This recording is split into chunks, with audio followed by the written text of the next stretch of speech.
Good evening and welcome to Kunsang Pile Choling. As usual, we're really happy to have you join us. And we're also really happy to be presenting a teaching by Jetsunma, Ahkon Lhamo. This teaching from 1990 is titled, "It's Obvious We're in Samsara." So I share it with you now.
Most of the real choices that we make as to how we should live our lives and how we should conduct ourselves are based on the phenomena that we have seen, that we have a very steadfast and very hearty belief in.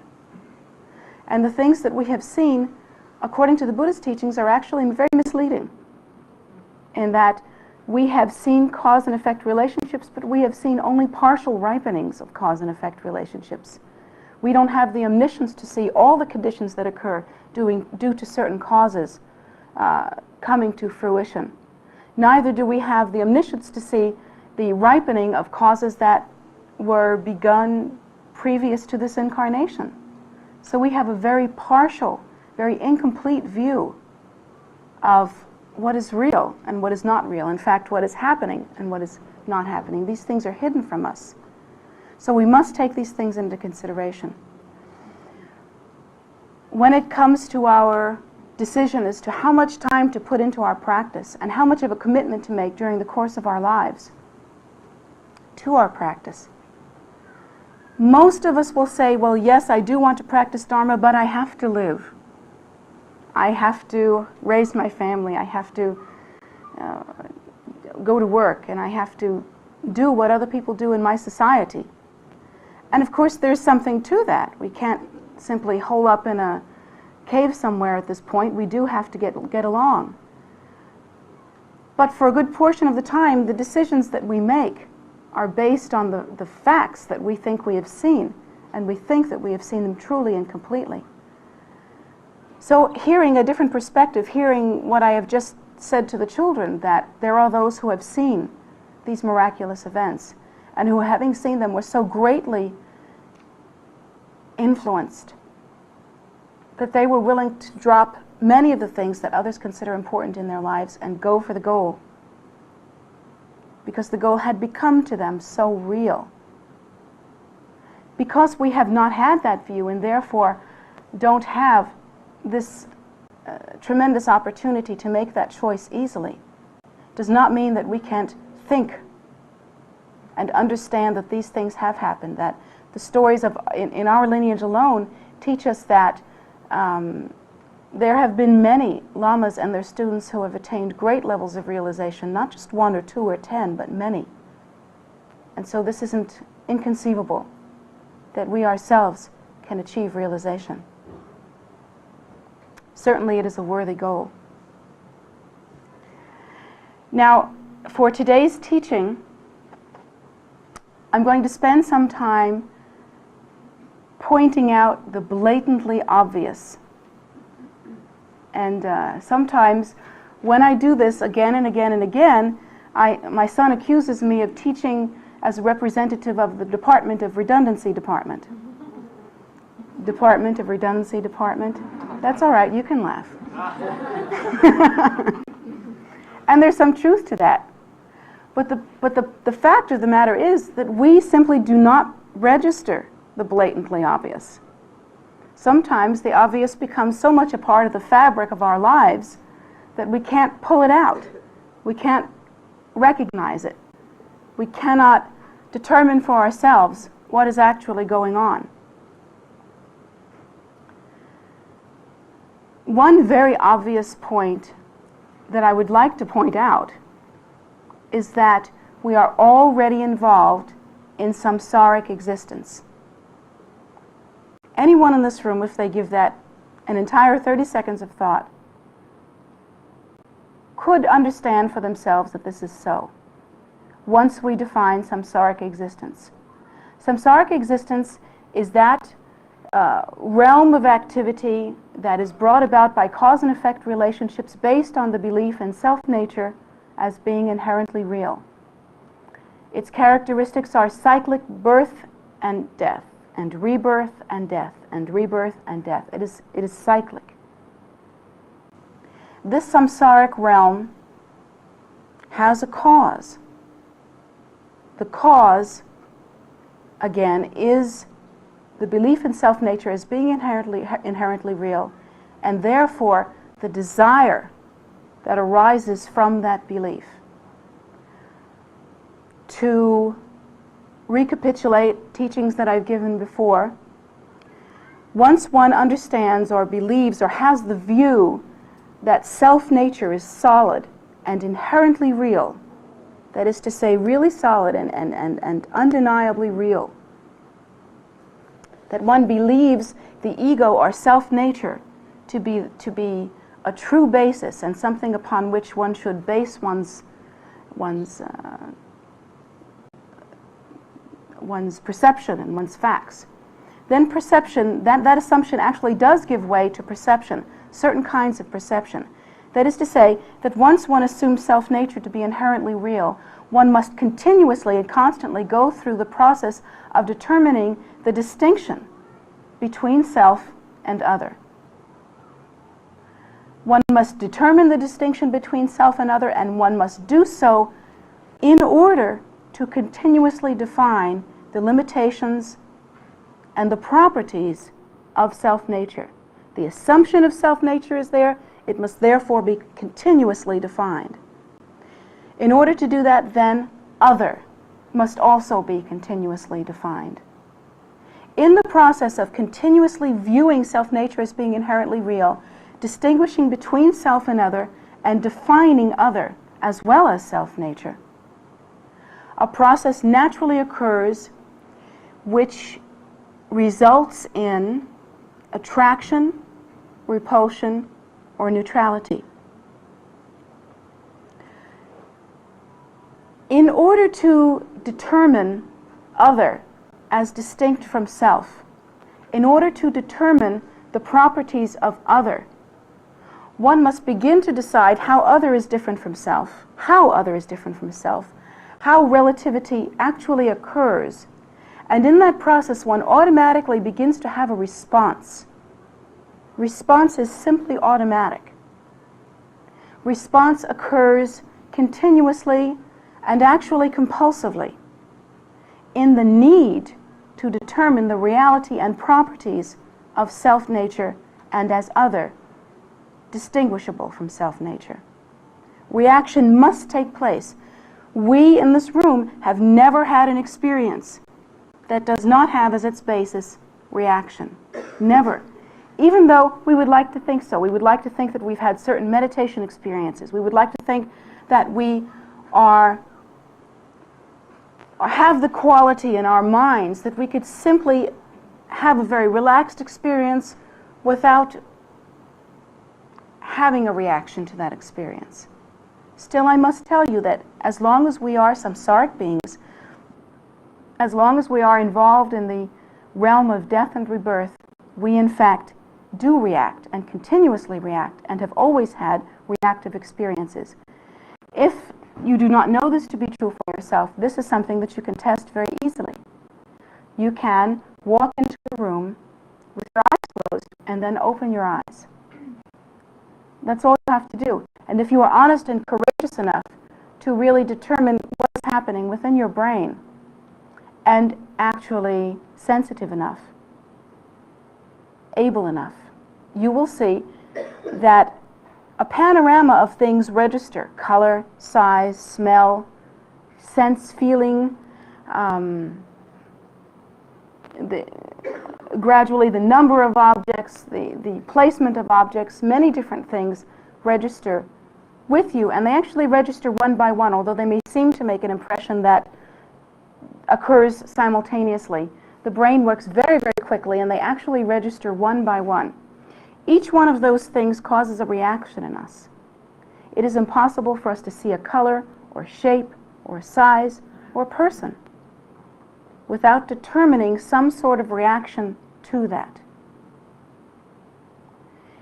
If that isn't clear, another thing that you might do is to close your eyes and have a person that you've never seen before walk into the room. And then open your eyes and look at that person. Many different things will happen, and they will happen very quickly. You will notice what the person's wearing, the color of the hair, the size of the person, the condition of the person. According to that person's look, you will be able to tell something of how they live. You will absolutely have a different impression from a street person than you will from an executive person, if their look is true to their lifestyle. And you will not be able to prevent yourself from having that very kind of reaction.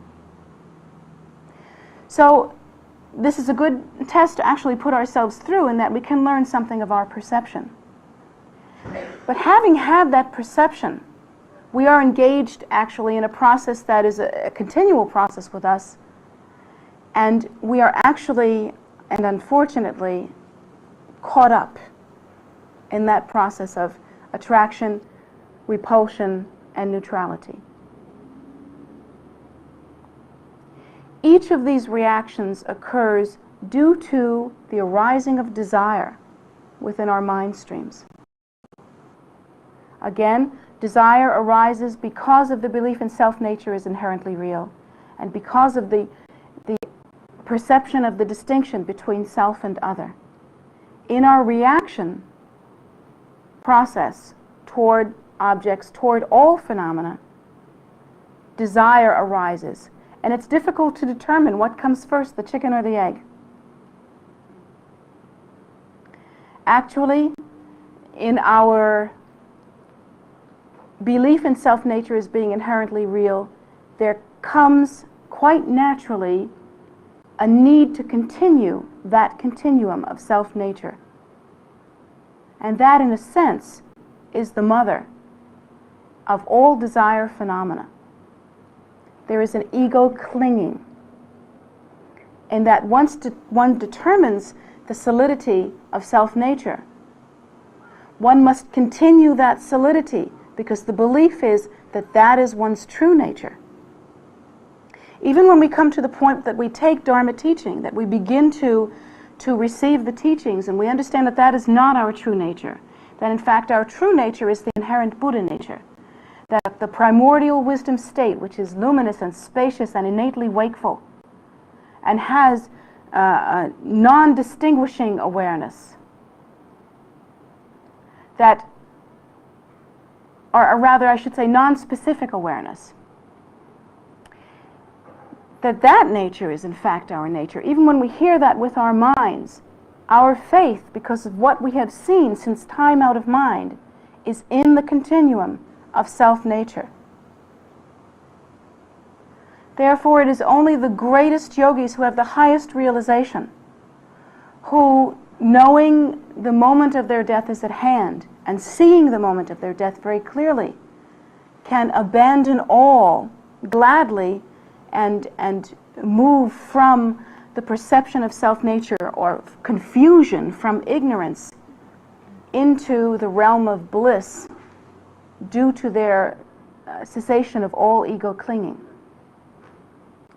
Sentient beings that are ordinary and have the fearfulness associated with the need to continue the continuum, instead cling to self-nature and are fearful and have difficult experiences at the time of their death.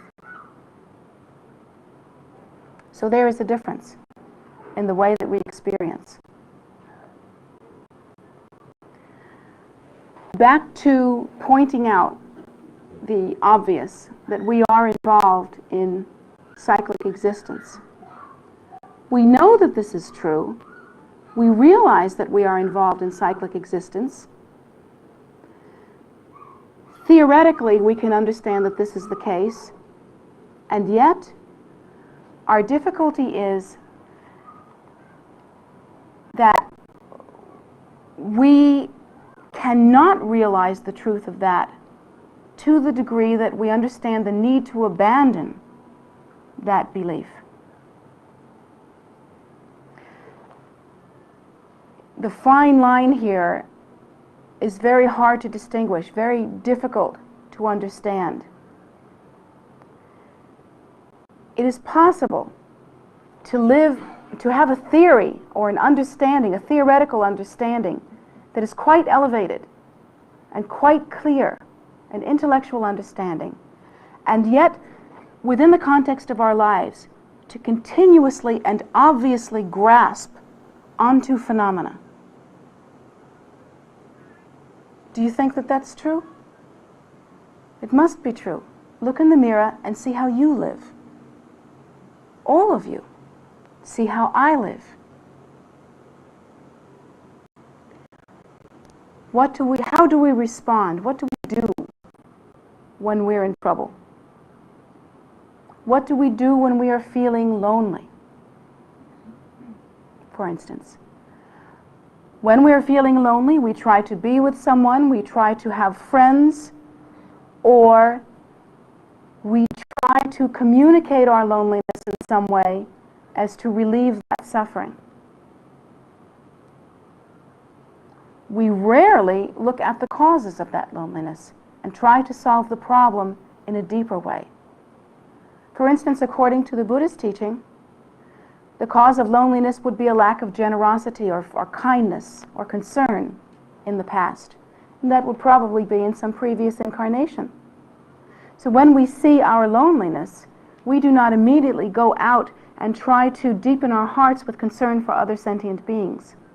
We do not automatically go out and try to recognize that there are places in our life where there could be generosity, where there could be compassion, where there could be activity that serves to benefit other sentient beings.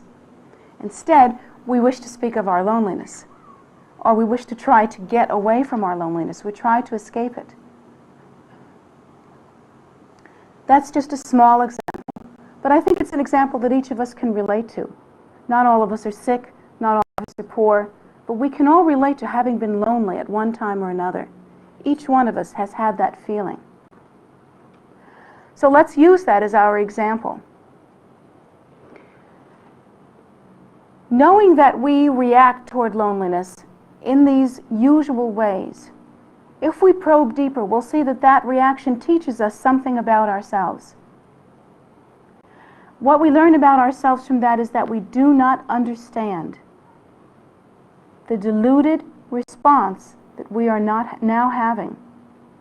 We do not understand the properties of samsara. Let me explain. The properties of samsara are this. Everything in samsara arises from a cause. The cause brings about an effect. The effect is an effect, but also serves as another cause. That cause brings about further effect. Again, that effect acts as an effect, but also acts as a further cause. This process continues and is called interdependent origination. Samsara is based on that phenomena, and it is all pervasive. There is not one single occurrence within the context of samsara that does not arise from a cause. If we look to the original cause, if we can try to imagine what that is, according to the Buddhist teaching, and the Buddha is one who has the ability to see to the beginning of all cause and effect relationships, and to the fruition of all cause and effect relationships, while we cannot, having only at the outside 80 years experience. The teaching is that the original cause of samsaric experience, the original cause, is the assumption of self-nature. That is the cause of all additionally arising phenomena that continues to create cause and effect, cause and effect, cause and effect. But we never look to that. We never, in our lives, in our ordinary lives, try to engage in solving our problems or even just continuing with that idea in mind. We constantly base our next activity on what we see to be true or assume to be true through our understanding of cause and effect relationships. Yet we do not have the whole picture. According to the Buddhist teachings, since we do not have the whole picture and we don't understand the original cause, since we don't even understand the causes that have come along since that time, since we do not even understand what the causes that we incur right now will bring about in the future, the probable realities that they will bring about in the future, since we understand none of those things, we are very unclear. And this perception that we have is called confused and deluded. According to the teachings, we continue to revolve, or actually it is said to wander aimlessly in samsaric existence as though we were in a fog, simply because we don't get the facts. We just don't get the facts. It's a little bit like trying to make it through a forest with a mist so thick that we cannot see the trees. Our confusion is such because we don't have the facts.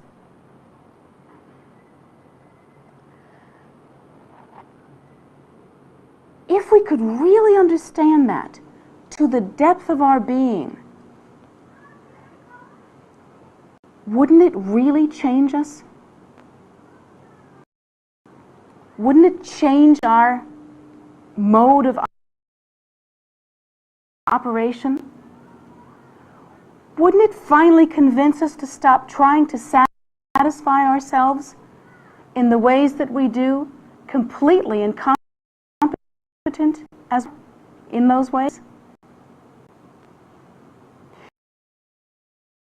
Think about how we try to satisfy ourselves. We try to satisfy ourselves by reacting. And according to our reaction, we continue, and what we do next is react again. And according to that reaction, we react. And we continue in that reaction. And that's what we do. Every single one of our experiences is, in fact, an extension, response, some reaction to some catalyst that is not clear, due to the fact that we have probably contrived it within our own minds as a reaction to something else. Haven't you ever seen that happen in a very real way in your life? Haven't you seen, perhaps in a very ordinary way, that you find yourself up in arms about a certain situation, completely reactive, off on a tangent, and then you come to find out that the facts that you are responding to were completely distorted, that someone told them to you wrong, or you saw them wrong. They were based on deluded perception. And the entire scenario that you might have spent a full week creating is just a puffball. Well, guess what? The good news is that you figured that one out. The bad news is that you haven't figured the rest of them out, and that's all we've ever been doing. Because the basic assumption is wrong. Self-nature is not inherently solid. We have never, due to our fixation on self-nature, ever tasted the primordial wisdom nature, which requires an absence of fixation in order to taste, which requires an absence of artificial construction in order to view. We have never tasted our own primordial wisdom, spacious nature.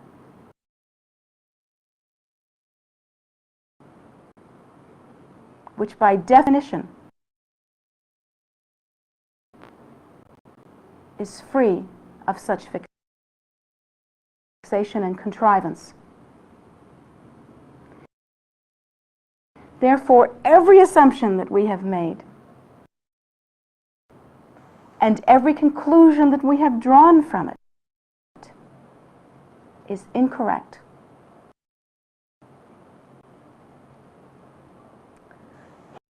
Hearing that is a shocking thing. It almost has an adverse effect in that it sort of makes us want to say, well, at some point you have to live your life. It almost makes us want to say that. But the point that the Buddha makes about all of this is that that's what you have been doing all this time. Living your life as you see it. And haven't you done a terrific job? Because from the Buddha's point of view, look what it's gotten you. You're still in samsara. You're going to die. You're going to be reborn. No one knows where. You're going to continue in confusion based on false assumption. You're going to be prey to the temporary happinesses and the sadness of that temporariness and the suffering of cyclic existence. You're going to have to work very hard at trying to create just moments of happiness, and those moments of happiness will be temporary. You're doing a swell job. Why change now?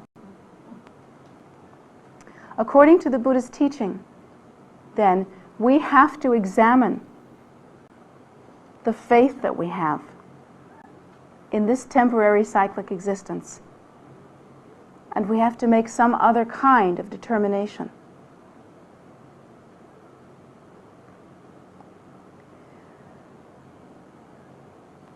We don't have to work at being involved in cyclic existence. We are already involved in cyclic existence.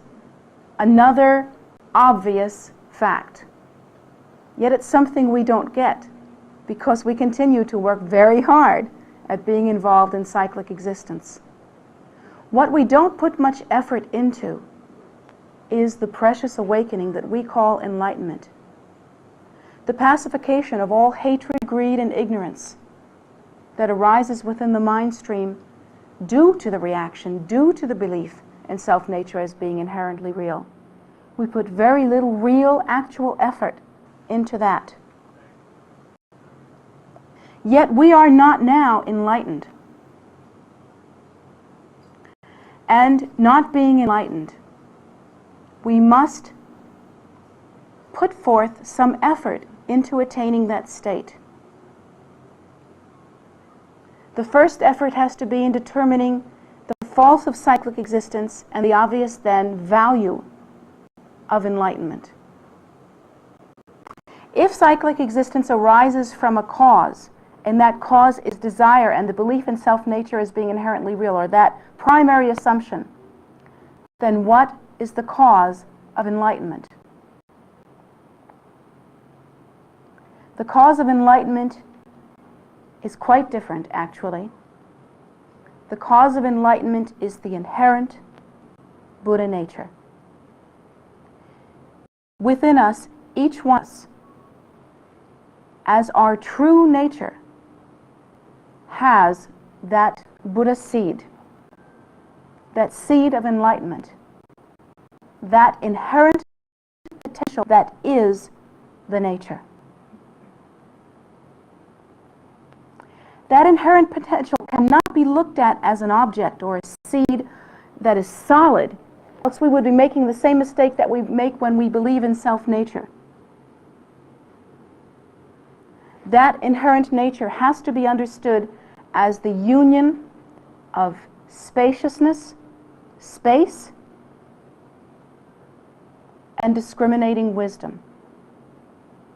This is very important to remember. It must be understood as the union of space and discriminating wisdom. Understanding that, one must understand the emptiness of the primordial wisdom state, in that it is not an object, not a thing, cannot be moved toward, it cannot be entered into, it cannot be united with. It is in its nature emptiness. Yet it is the union of space and discriminating wisdom. It is innately wakeful. Discriminating wisdom is that, while it does not cling in some specific objective way, it has as its rich potential discrimination. We, however, do not experience that nature because of our fixation to and clinging within samsaric existence. Therefore, we cannot abide spontaneously in the natural state with pure view. We cannot taste. Understanding that we are already in samsaric existence, need put no effort into maintaining that it by its very nature, due to its inherent tendency to continue itself through cause and effect relationships and through our fixation on those cause and effect relationships, we decide then instead to remove our fixation on this continuum and study in order to determine, practice in order to determine, and live in order to determine a method by which we can view the natural state. Remember that the point here is that the cause of cyclic existence is ego clinging. The cause of Buddhahood is Buddha nature. We have as our nature that seed. This inherent potential, which is the very union of space and discriminating wisdom. Inherently, in the natural state, our view is spacious, uncontrived, luminous, innately wakeful. There is nowhere to go that creates such a state. Neither can we dispel it. It is the nature. However, what we must begin to do is to pacify the causes that continue the continuum of samsara.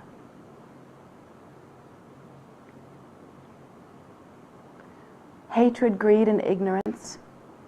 The fixation on self-nature is inherently real. Through study, through contemplation, through compassionate activity, through meditation, through prayer, through offering, through these practices, one begins to purify and give oneself the antidote to ego clinging. And so these practices must be begun now. You need not say to yourself, well, at some point I have to live because this is my life. You will do that. If only it were that easy. If only you had a choice. If only you could say, well, I think I'll choose to be a Buddha.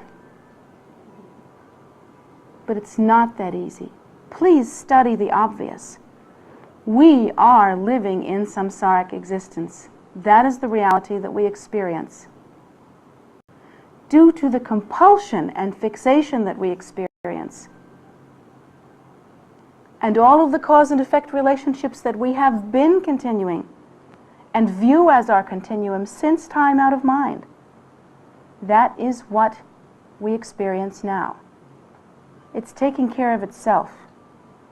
What we have to enact are those antidotes, those causes which dispel delusion.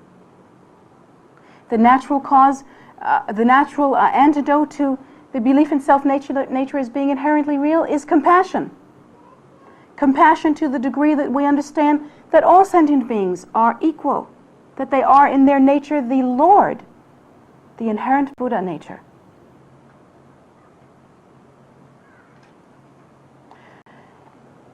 Understanding that, look how many more of you there are in this room than there are of me. Therefore, it's only logical to make the decision that you are more important than I am. It's not like I'm such a great girl. It's logical. But that kind of compassionate activity that comes from that belief is the very antidote to ego clinging. What is the antidote to desire? One can think of compassion as the antidote to desire. That certainly is true, to think of others' well-being before one's own. But there's another antidote, and the antidote can be thought of as wisdom. In order to dispel desire, one should understand the nature of phenomena. What is this stuff we're so crazy about? If we examine this for ourselves, we can understand the very fabric of this continuum and wonder why we continue in such a deluded state. That contemplation, that wondering, is the foundation for wisdom.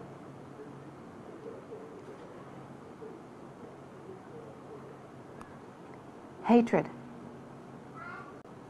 This is another thing that must be pacified, and we have it within our mind stream. We're so angry. We're so determined to blame. We're so determined to be right. The basis of that is nothing other than hatred.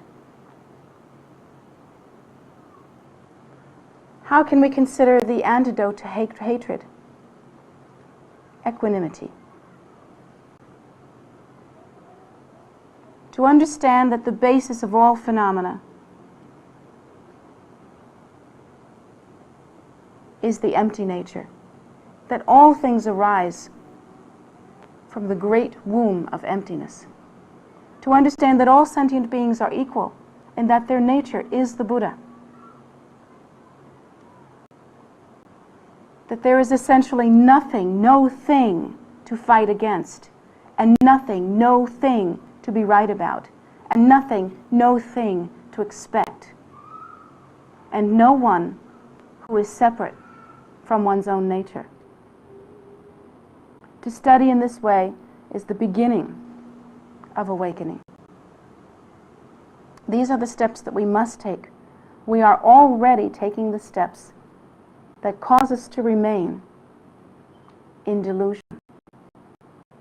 These things we needn't take any further or become better at, more competent and more proficient.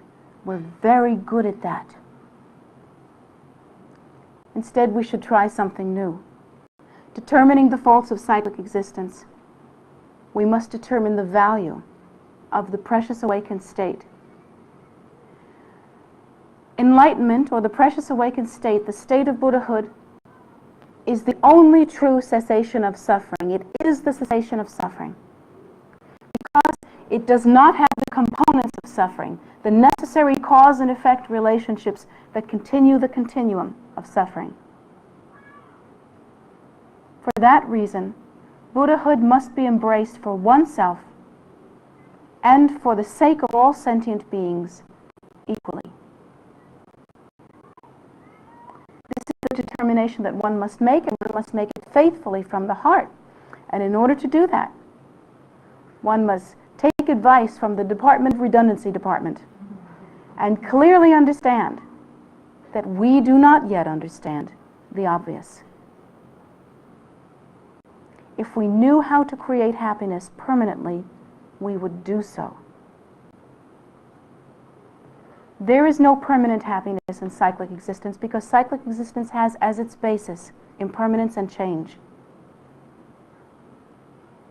What we must move toward is liberation, the awakening to our primordial wisdom nature, that pure, spacious luminosity that is Buddhahood. Thank you very much for coming today.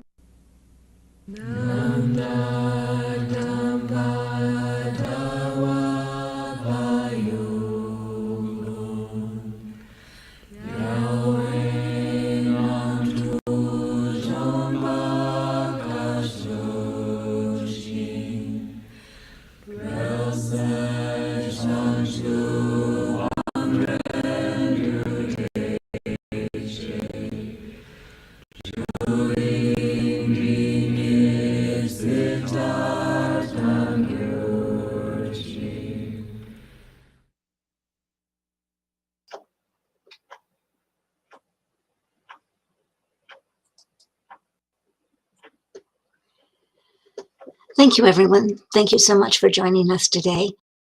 And we hope you we hope you join us on other days for these teachings. And also, if you are in the area and you want to come to the temple, currently the prayer room is not open. Just at the moment, we don't know how long that'll be for, but the outside is definitely open, and so you're able to walk the grounds and make offerings at the stupas and the statues, and also just experience the peaceful and serenity and take it into yourself. It's all yours.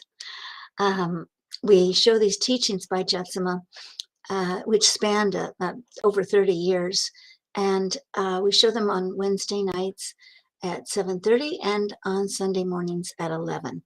They are pre-recorded from past teachings. And we invite you to join us. They are on YouTube, as you were experiencing, because that's where you are right now.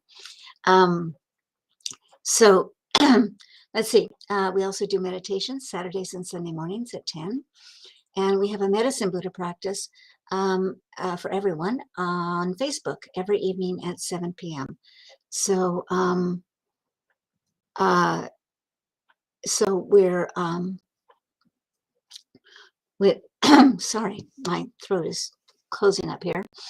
Our main practice each day is a sok, a food offering or a feast offering ceremony.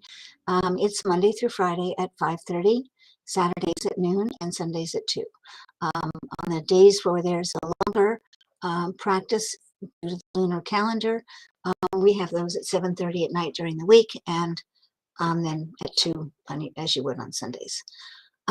So those are our main practices online. There are others. There are smoke offering ceremonies and so forth. You can find all of the practices that are online on our website, Tara, TARA.org, and you can go to on the top menu where it says meditate, pray, study, and under that there's a calendar. I think the first thing to come up is webcasts and calendar. And on the calendar, if you click on it, it will show you where the practices are online and how to get there and give you a copy to join with us. So I see a question in the chat. Is she Lama or Lhamo? Lhamo in Tibetan means goddess, and that's part of her actual refuge name that she got from His Holiness Pena Rinpoche when he enthroned her. So that's her name, and Lama means teacher, and that's is that too. So both, just used a little differently. So thanks so much for joining us, and we hope you, I forgot to say, because this kind of answers the second question, that she is not seeing students right now that I know of, but you can always write to her, and you can use the email address that you would use for her PayPal account, which is jetsumagift@gmail.com. I think that works.